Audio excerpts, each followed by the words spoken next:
Bienvenue à toutes et à tous sur Kivu Connect Info, votre chaîne d'information indépendante et professionnelle dédiée à l'analyse approfondie des grandes questions sécuritaires, politiques et géopolitiques en République démocratique du Congo et dans la région des Grands Lacs. En ce vendredi 20 février 2026, alors que les combats se poursuivent dans plusieurs zones de l'Est de la RDC, malgré les initiatives diplomatiques en cours, une déclaration officielle de Kigali vient raviver les tensions régionales. Le Rwanda estime que le Burundi ne peut pas jouer un rôle crédible dans la médiation africaine du conflit congolais en raison de son engagement militaire direct aux côtés de Kinshasa contre les rebelles de l'AFC M23.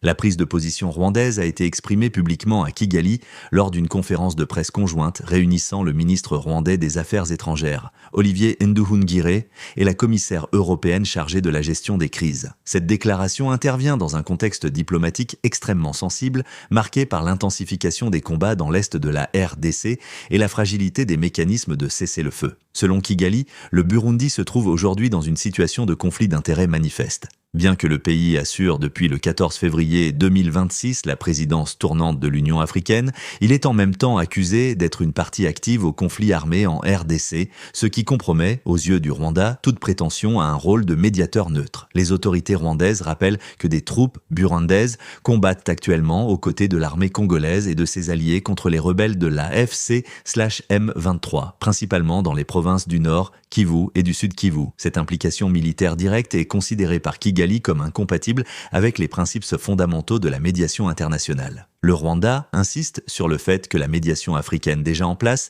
conduite sous l'égide du président togolais, Faure Gnassingbé, doit être préservée et renforcée sans interférence susceptible d'en fragiliser la crédibilité. Ce cadre, soutenu par un panel de facilitateurs africains, est présenté comme le seul mécanisme légitime capable d'accompagner les parties vers une désescalade durable. Pour Kigali, l'introduction du Burundi dans ce processus risquerait non seulement de compliquer les négociations, mais aussi d'alimenter la méfiance entre les acteurs régionaux dans un contexte où la confiance est déjà extrêmement fragile. Au-delà de la question diplomatique, le Rwanda exprime de graves préoccupations humanitaires. Selon les autorités rwandaises, l'action des forces burundaises dans certaines zones du Sud Kivu aurait contribué à une dégradation alarmante de la situation des civils, notamment au sein de la communauté Banyamulenge qui ferait face à des restrictions de mouvement et à des difficultés d'accès à l'aide humanitaire. La crise humanitaire dans l'est de la RDC continue en effet de s'aggraver. Des milliers de civils sont déplacés chaque semaine, fuyant les combats, les bombardements et l'insécurité chronique. Les infrastructures sanitaires et alimentaires sont sous pression,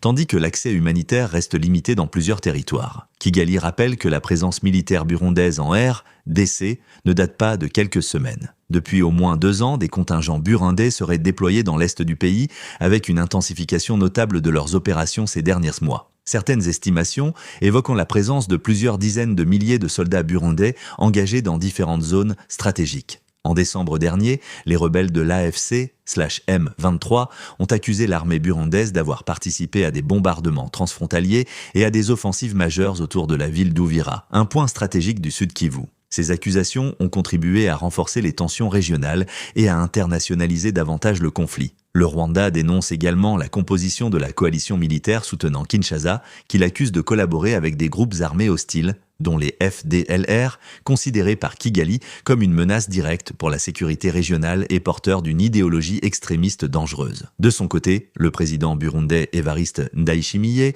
continue de défendre la présence de ses troupes en RDC, la présentant comme un soutien légitime à un pays allié confronté à une insurrection armée. Cette position est toutefois vivement contestée par le Rwanda, qui estime qu'elle affaiblit les efforts de paix au lieu de les renforcer. Dans ce climat de méfiance et de rivalité diplomatique, la médiation africaine apparaît plus fragile que jamais. Les observateurs régionaux redoutent que l'absence d'un consensus clair sur les rôles et responsabilités de chaque acteur n'entraîne un enlisement prolongé du conflit. Pendant ce temps, sur le terrain, les combats se poursuivent. Les cessez-le-feu sont régulièrement violés et les populations civiles continuent de payer le prix le plus lourd de cette guerre prolongée. En ce 20 février 2026, la situation dans l'est de la République démocratique du Congo reste marquée par une profonde instabilité, où diplomatie, rivalité régionale et réalité militaire s'entremêlent dangereusement. La position ferme du Rwanda contre l'implication du Burundi dans la médiation africaine met en lumière les limites actuelles des initiatives de paix. Sans une médiation crédible, impartiale et respectée par toutes les parties,